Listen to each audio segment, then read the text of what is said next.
we have finally managed to secure property of Dr. Kizza Besigye, which had been left at the Waridi Paradise Hotel, where he had been booked for the book launch of the Honorable Martha Karua, which was scheduled for the following day, Sunday.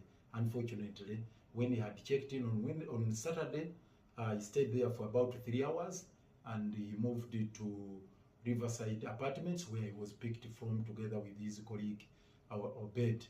But since then, security operatives from within Kenya and those who are presumed to be from Uganda have been visiting Waridi Paradise Hotel, and they wanted to storm into the room, only that management remained firm and said, no, you cannot access the room in the absence of the occupier.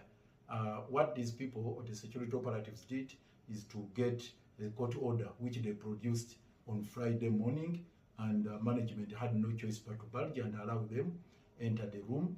They literally ransacked everything and turned everything upside down, checking each and every aspect which was within the bags of Dr. Kizza Besigye and within the room.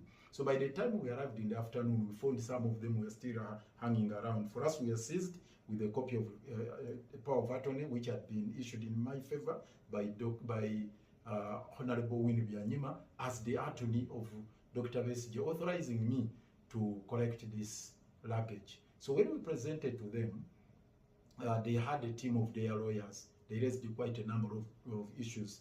Luckily enough, I had also been accompanied by a formidable team of lawyers whom I am indebted to. The team headed by the chairman of the ICJ, International Commission of Jurists, so many lawyers from there, and also my brother Evan Zogada, who heads the Rule of Law Committee of the East African Law Society, and a couple of other lawyers. We entered into a legal kind of battle there. Eventually, they made consultations here and there. It took a lot of time, but later in the night, they conceded and allowed us access the room. We found everything literally strewn around the room, all the properties scattered everywhere. So we decided to record each and every item in an inventory that we finally executed. I signed on behalf of Dr. Besigye, and management also signed.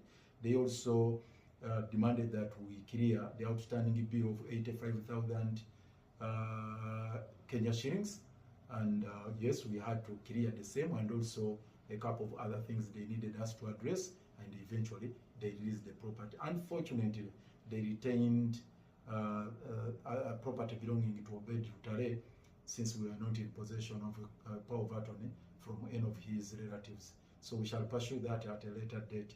I must commend the team of lawyers who helped us pursue this, and also we agreed amongst other colleagues and lawyers and senior politicians here, Honorable Martha Karua, Honorable Rengo, and others. There are a number of legal steps that we are going to take, which we have agreed upon, and the country will be informed in